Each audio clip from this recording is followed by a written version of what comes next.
à droite de nous, tout ça en une demi-heure d'écart à chaque fois de déplacement, et elle est revenue en face de nous.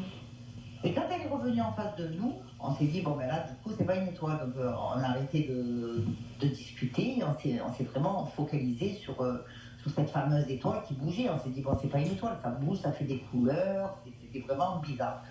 Et d'un coup, ça s'est mis à flotter, à descendre un petit peu. C'était au-dessus de la mer. Ça s'est mis à flotter, à descendre, et au niveau, en face de nous, je ne pourrais pas vous dire le nombre de mètres, parce que moi, au niveau mètre, ça, j'y comprends pas grand-chose.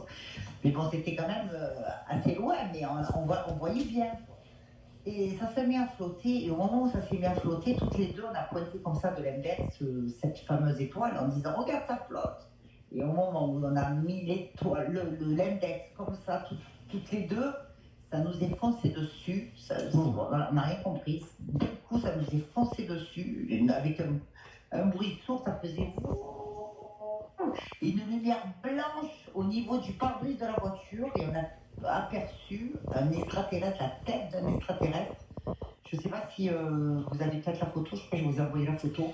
Oui, vous nous avez envoyé une photo, effectivement, qui est assez représentative de l'extraterrestre rencontré par pas mal d'expérienceurs ou de témoins qui disent avoir vu ce type de personnage avec ses yeux en amande, des yeux noirs, voilà, avec une tête, une petite bouche.